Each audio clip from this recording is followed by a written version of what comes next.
وہ چاہتے ہیں کہ ہماری زمینوں سے نکال کر یہ زمینیں جو ہے وہ بنی اسرائیل کو دے دیں. آپ مستجاب الدعوات ہیں, آپ حضرت موسیٰ علیہ السلام کے لیے ایسی بد دعا کر دیں کہ وہ شکست کھا کر واپس چلے جائیں. حضرت موسیٰ کون ہے؟ کلیم اللہ, اللہ کے نبی. یہ قوم اس کو جا کر کہہ رہی ہے کہ اللہ کے نبی کے خلاف بد دعا کرو. اب یہ کام ہے, اس کو معلوم تھا کہ وہ اللہ کے نبی ہے. وہ کہتے ہیں تمہارا برا ہو, خدا کی پناہ, تم جانتے ہو کس کے بارے میں بات کر رہے ہو؟ حضرت موسیٰ علیہ السلام کو اللہ کے رسول ہیں, میں ان کے خلاف کیسے بد دعا کر سکتا ہوں؟ اور ان کے لشکر میں تو مومن بھی ہے, فرشتوں کی جماعت بھی ان کے ساتھ ہے. اب یہ قوم رونے لگی, گڑگڑانے لگی, اصرار کرنے لگی. تو اس نے کہا میں چلو استخارہ کر لیتا ہوں, اگر اجازت مل گئی تو دیکھتے ہیں. استخارہ کیا تو استخارہ میں بھی بد دعا کی اجازت نہ ملی.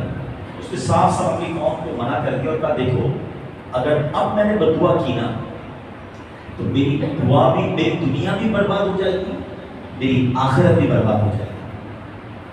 اس کے بعد اس کی قوم نے کیا کیا؟ پلان بی, بڑے تحائف, مہنگے مہنگے تحائف, پیسے لے کر, بڑے گراں قدر بڑی چیزیں لے کر اس کے پاس گئے اور کہا کہ سارے تحفے آپ رکھ لیں, بس آپ دعا کریں. اب حب مال, تو میں بات کر رہا تھا نا کہ مال کی محبت یہ آنکھوں پر ایسا پردہ ڈال دیتی ہے. جب پیسہ سامنے نظر آتا ہے, بندے کو دنیا کی چیزیں نظر آتی ہیں. اب ہم سوچیں کہ یہ شخص, اسے معلوم ہے کہ وہ اللہ کے نبی ہے, اگر اتنے پیسے, اتنا مال, اتنے جواہرات سامنے آئے, اس کی آنکھوں پر پردہ پڑ گیا, لالچ کا بھوت سوار ہو گیا اور تو مال کے جال میں پھنس گئے. میں ذرا اس واقعے کو روکتا ہوں, ابھی آپ اس واقعے کو آگے سنیں گے اس کا انجام کیا ہوا. لیکن کبھی کبھی ہمارے سامنے کچھ واقعات آتے ہیں, نیوز پیپر میں آ جاتے ہیں, ہم واٹس ایپ وغیرہ پر میسج آ جاتا ہے کہ فلاں علاقے میں کسی شخص نے معاذ اللہ ثم معاذ اللہ کسی بچے کے ساتھ, کسی بچی کے ساتھ, یا کبھی ایسا کام, حرام کام سنتے کہ روح کانپ جاتی ہے کہ یار کوئی ایسا بھی کر سکتا ہے, یہ انسان کر سکتا ہے. کبھی ایسے لوگ پکڑے جاتے ہیں جو دوائیوں میں ملاوٹ کر رہے ہوتے ہیں, تو جناب کھانے پینے کی چیزوں میں ملاوٹ, اور اس ملاوٹ کی وجہ سے لوگ مر رہے ہیں, مگر ان کو پرواہ نہیں ہے.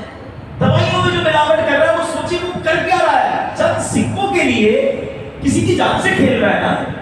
تھوڑے عرصے پہلے ایک اسکینڈل پکڑا گیا کہ بلڈ, خون جو دیا جاتا ہے, خون کب دیا جاتا ہے؟ جب بندہ بالکل سیریس کنڈیشن, اس خون میں بھی ملاوٹ کرنے والے کرتے ہیں. کس لیے؟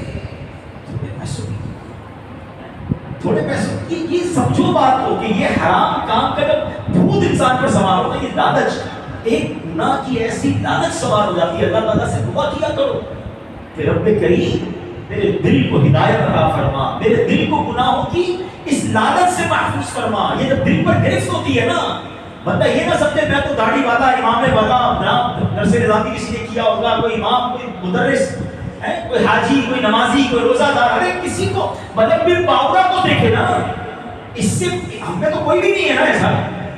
اور اس سے بڑے بڑے لوگ, جب شیطان دل مٹھی میں لے لیتا ہے نا, جب لالچ کے پھندے میں انسان آ جاتا ہے تو اسے کچھ نظر نہیں آتا. آپ ذرا کربلا کے میدان میں چلے نا, یزیدی کلمہ پڑھنے والے تھے, یہ اذان دیتے تھے, یہ نماز پڑھتے تھے. یعنی بات سمجھ کیسے آتی ہے, کیسے آئے کہ ایک طرف وہ 21,000 کا لشکر بھی نماز پڑھتا تھا, 22,000 یا 21,000 جو یزیدی تھے وہ بھی نماز پڑھتے تھے, ادھر 72 کربلا والے بھی نماز پڑھتے تھے. مگر کیا تھا, انہیں کیوں نظر نہیں آیا کہ ہم کس سے لڑ رہے ہیں؟ تو نبی پاک کی نماز ہے. آقا فرماتے ہیں میرے جنتی نوجوانوں کے سردار ہیں, میرے پھول ہیں. مگر ان ظالموں کی آنکھوں کے سامنے کیسا پردہ آیا. What is the reason behind this? سمجھو یہ مال تھا, کسی کو جواہرات کی آفر تھی, کسی کو سرداری کی آفر تھی, کسی کو جناب گورنر بنانے کی آفر تھی, کسی کو پیسے دینے کی آفر تھی. جب شیطان غالب ہو جاتا ہے نا, انسان کو کچھ نظر نہیں آتا. اب بلب بن باورا, وہ بدبخت شخص, اب اللہ کے نبی کے خلاف دعا کرنے کے لیے چل پڑا. وہ ہمیشہ جب جاتا تھا تو ایک پہاڑ کی چوٹی پر جا کر دعا کرتا تھا. وہ اپنی گدھی پر سوار ہو کر پہاڑ کی طرف جانے لگا. راستے میں بار بار وہ گدھی رک جاتی, مڑ جاتی, آگے نہ چلتی. یہ اسے مارتا رہا, آگے بڑھاتا رہا, آگے بڑھتی نہیں تھی. اس کو بھی پتہ چل گیا تھا یہ کیا کرنے جا رہا ہے. اب اللہ کریم نے اس جانور کو بولنے کی طاقت دی, اور وہ جانور پتہ ہے اس کو یعنی ایک انڈیکیشن بھی دیا گیا اسے, ایک آخری وارننگ بھی دی گئی کہ اس جانور نے کہا ہے بلم بن باورا کدھر جا رہا ہے؟ میرے آگے فرشتے کھڑے ہیں، میرا راستہ روک رہے ہیں، میرا منہ دھکیل رہے ہیں پیچھے کی طرف، اے بلم تیرا برا ہو، تو اللہ کے نبی اور مومنین کی جماعت پر بد دعا کرے گا؟ اللہ اس کے باوجود بلم بن باورا واپس کیسا پردہ ہوگا۔ اور یقین جانے آج بھی جب انسان کے دل پر شیطان غالب ہو جائے، اسے پتہ میں غلط کر رہا ہوں، میں حرام کر رہا ہوں، یہ ناجائز ہے، یہ حرام ہے، دل سے ایک بار آواز بھی آتی ہے، مگر بندہ شیطان کیسے پھندے میں پھنسا ہوا ہوتا ہے کہ کوئی دیکھ تو نہیں رہا، میں اکیلا ہی ہوں نا، جی چاہ رہا ہے نا، بندہ وہ گناہ کر جاتا ہے، بعد میں بے شک شرمندہ ہوتا رہے، لیکن اس وقت شیطان کی مان لیتا ہے۔ اب کیا ہوا؟ حالانکہ وہ گدی اسے کہہ رہی ہے، اللہ نے اسے زبان دے دی کہ اے بلم کدھر جا رہا ہے؟ آگے فرشتے کھڑے ہیں، مجھے روک رہے ہیں، تیری بربادی ہو۔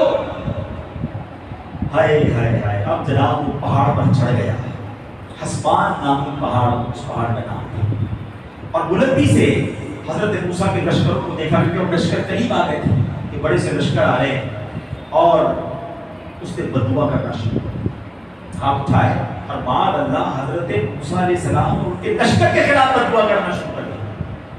مگر رزلٹ کیا ہوا؟ اللہ کی شان دیکھو، وہ بد دعا ان کے لیے کرتا تھا، مگر اس کی زبان سے وہ الفاظ نہیں نکلتے تھے، اپنی قوم کے لیے بد دعا نکلتی تھی، وہ کہنا چاہتا تھا حضرت موسیٰ کے خلاف، اور زبان سے الفاظ نکلتے اپنی قوم کے خلاف۔ اب کیا ہوا؟ یہ دیکھ کر اس کی قوم نے ٹوکا کہ تم کیا کر رہے ہو؟ تو ہمیں بد دعا دے رہے ہو، ہم نے پیسے دیے، ہم نے مال دیا کہ حضرت موسیٰ کے خلاف بد دعا کرو، تم ہمیں بد دعا دے رہے ہو؟ کہتا میری قوم میں کیا کروں، مجھے سمجھ ہی نہیں آ رہا، میں بولتا کچھ ہوں اور زبان سے نکل کچھ اور رہا ہے۔ اب یہ بات کر ہی رہا تھا کہ اس پر اللہ کا غضب نازل ہو گیا، اس کی زبان لٹک گئی، سینے پر آ گئی۔ اس وقت بلم بن باورا نے رو رو کر اپنی قوم سے کہا کہ افسوس، میری دنیا اور آخرت دونوں برباد ہو گئی، میرا ایمان جاتا رہا اور میں قہر قہار غضب جبار میں گرفتار ہوں، اب میری کوئی دعا قبول نہیں ہو سکتی، برباد۔ اب اس مکار نے، اس برباد شخص نے کہا کہ میں تو ہو گیا برباد، اب تک میں ایک طریقہ بتا دیتا ہوں، دعا تو میری کامیاب نہیں ہوئی، لیکن تم اگر حضرت موسیٰ علیہ السلام کے لشکروں کو شکست دینا چاہتے ہو تو تم لوگ ہزاروں خوبصورت لڑکیوں کو بہترین کپڑے اور زیورات پہناؤ اور بنی اسرائیل کے لشکر میں دے دو۔ اس لشکر میں کسی ایک شخص نے بھی غلط کام کر لیا تو پھر اس لشکر پر عذاب نازل ہو جائے گا، اس لشکر کو شکست ہو جائے گا۔ ایسا ہی تو اس لشکر میں ایک شخص نے برا کام کیا اور وہ لشکر جو ہے اس کے اندر طاعون کا مرض پھیلا، پلیگ جس کو کہتے ہیں، اور گھنٹے بھر میں 70,000 افراد مر گئے اور سارا لشکر تتر بتر ہو کر نامراد واپس آ گیا۔ حضرت موسیٰ علیہ السلام کے قلب پر بڑا افسوس۔ اب تو بڑی اہم باتیں سمجھنی ہیں۔ مال کی لالچ انسان کو کہاں لے جا سکتی ہے، مگر اس سے پہلے کسی بھی موقع پر اپنی نیکیوں پر سیٹسفائی نہیں ہونا ہے۔ میں نے حج کر لیا، میں نے عمرے کر لیے، 5 وقت کا نمازی، میں تو زکوٰۃ دینے والا، مجھے کیا ہو سکتا ہے؟ ڈرتے رہنا، اللہ سے معافی مانگتے رہنا، اللہ یہ مرتے دم تک پورا ہی بچانا ہے مالک، میں کچھ بھی نہیں۔ اچھا اس میں ان لوگوں کے لیے بھی سبق ہے جو کہتے ہیں یار میں بڑا پکا ہوں، میں دوستوں کے ساتھ بیٹھتا ہوں، وہ حرام کام کرتے ہیں، میں صرف ان کو کمپنی دیتا ہوں، باقی میں وہ کام نہیں کرتا، میں نشہ وشہ نہیں کرتا، میں جوا نہیں کھیلتا، میں برے کام نہیں کرتا، بس ان کو کمپنی دے رہا ہوتا ہوں، میں تو ان کے پاس جاتا اس لیے ہوں کہ ان کو لے کر آ جاؤں۔ ہم نے کئی لانے والے کو دیکھا تو خود ہی چلے گئے، جن کو یہ اطمینان تھا نا کہ میں پکا ہوں، کوئی پکا نہیں ہے۔ یاد رکھو سرکار دو عالم صلی اللہ علیہ وسلم کی دعا سن لو نا، میرے آقا کے قدموں پر ان کے چپل مبارک نالین شریف پر لگی ہوئی خاک کے زدے کے برابر ملی نا ان کو۔ وہ کیا دعا فرماتے ہیں ہماری تعلیم کے لیے، یا مقلب القلوب ثبت قلبی علی دینک، اے دلوں کو پھیرنے والے اپنے میرے دل کو اپنے دین پر ثابت قدمی عطا فرما۔ آقا دعا کر رہے ہیں۔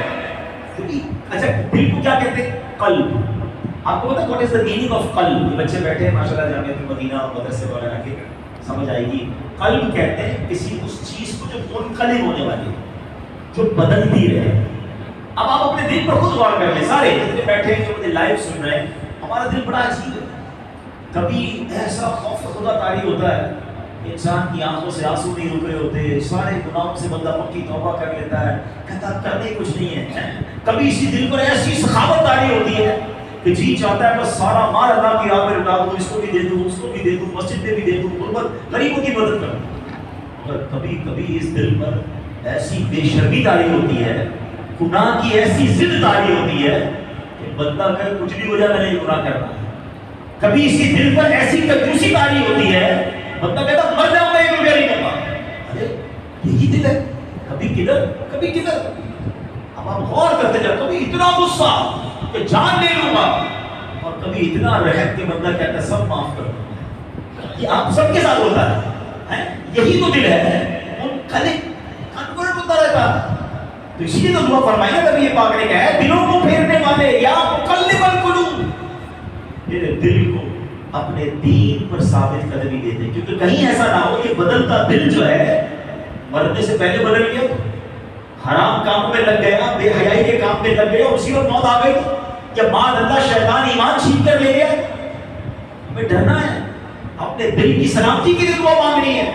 اور اس دل کو ایمان کو برباد کرنے والی چیز جو ہے حب مال ہے, حب جاه, حب مال. یہ آج تو بڑی اہم چیز جو سمجھنی ہے کہ مال کی محبت دل میں ایسی مت داخل ہونے دینا کہ جب آنکھوں پر پردہ آ جائے تو بندہ بہت سارے حرام کام کر جاتا ہے. اور دوسری چیز جو اس واقعے سے سیکھنے کو ملی نا کہ چاہے بہت اچھے کام ہم کر رہے ہوں, مگر کبھی کبھی ایک حرام کام, اللہ کی ایک نافرمانی اس میں ایسی بے برکتی اور نحوست ڈال دیتی ہے کہ سارا کام برباد ہو جاتا ہے. اب دیکھیں حضرت موسیٰ علیہ السلام کے لشکر کا حال کیا ہوگا. ایک شخص نے بدکاری کی, سارے لشکر کا یہ سمجھے کہ تتر ہو کے رہ گیا, 70,000 لوگ مر گئے. آج ہم کہتے ہیں ہماری مہنگائی کمر توڑ رہی ہے, کبھی سیلاب آ جاتا ہے, کبھی زلزلہ آ جاتا ہے, کبھی آگ لگ جاتی ہے, ہر روز بری خبریں کیوں سن رہے ہیں. ہم اپنے اعمال بھی تو دیکھیں نا, اس نے ایک بندے نے بدکاری کی, پورا لشکر تباہ ہو گیا. آج بدکاریوں کے اڈے بن گئے ہمارے ملک. آج بے حیائی کے کاموں کی یلغار. آج بتایا جاتا ہے کہ شراب نوجوان ایسے پی رہا ہے جیسے کولڈ ڈرنک پی جاتی ہے. کس بات کا انتظار کر رہے ہیں؟ ہمیں یہ واقعات قرآن و حدیث سے اس لیے تو بیان ہوئے نا, دیکھو ان باتوں سے رب ناراض ہوتا ہے تو اس برکت اٹھا دی جاتی ہے اور بربادی کو کرتے رہ جاتی ہے. اے میرے پیارے اسلامی بھائی, آئیے مزید میں آگے آپ کو بتاؤں. اچھا بعض اوقات کیا ہوتا ہے کہ انسان دنیا چھوڑنے کا جی نہیں چاہتا اور مال کی محبت میں گرفتار ہو جاتا ہے, موت کی بات کو ڈرنے لگ جاتا ہے, بندے کی تو بھی ہے دنیا میں. آپ ذرا ایک بڑی کمال میں نے حدیث پڑھی نا تو کہتے ہیں نا کہ ایمان تازہ ہو گیا. کیا نبی پاک کی تو شان ہی نرالی ہے نا. میرے آقا فرمائیں کہ کیا خوبصورت نبی پاک فرماتے ہیں, سرکار دو عالم علیہ السلام فرماتے ہیں اے لوگوں جائیداد نہ بناؤ ورنہ دنیا کے ہو کر رہ جاؤ. جب یہاں بہت زیادہ ٹائز ہوتے ہیں, میں اس کو اس طرح سمجھاتا ہوں کہ جب کسی کو امریکہ کا, یورپ کا, یوکے کا, مشکل ملکوں کا ویزا لینا ہوتا ہے تو اس کو یہ پوچھا جاتا ہے کہ آپ کی اپنی وطن میں مضبوطی کتنی ہے. وہ بتاتا ہے میری پراپرٹی بھی ہے, میرے بچے بھی ہیں, میرا خاندان بھی ہے, اچھا لگتا ہے یہ باہر رہے گا نہیں واپس آ جائے گا. اس کو اپنے وطن سے اس سے پیر مضبوط کیے ہوئے تھے, جب جا کر وہ ویزا دیتے ہیں.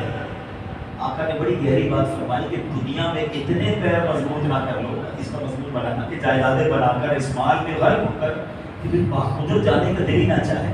ایک شخص نے اسی طرح کا سوال کیا پیارے آقا علیہ السلام سے, یا رسول اللہ صلی اللہ علیہ وسلم مجھے نہ جانے کیا ہو گیا, مجھے موت کو میں پسند نہیں کرتا, میرا دل دنیا کی طرف بڑا مائل ہے, میں آخرت کی طرف میلان نہیں کرتا. حالانکہ مجھے پتا ہے کہ موت جنت کا راستہ ہے, انتقال ہوگا تو میں جنت کی طرف جاؤں گا, لیکن مجھے موت پسند نہیں. اور میں سمجھتا ہوں یہ اتنا ریلیونٹ کوشچن ہے, شاید ہم سب کے لیے سوال ہوتا ہے کہ جس سے بھی بات کرو نہیں بھائی مرنا نہیں ہے, دنیا اور تھوڑے اور سال, مزید تھوڑا اور پراپرٹی اور پیسے. صحابی رسول نے سوال کر دیا, اس کو پتہ نہیں مجھے بہت پسند نہیں ہے, دنیا کی طرف دل لگتا ہے, آخرت کی بات یہ اچھی لگتی, نہ مرنے کا جی چاہتا ہے.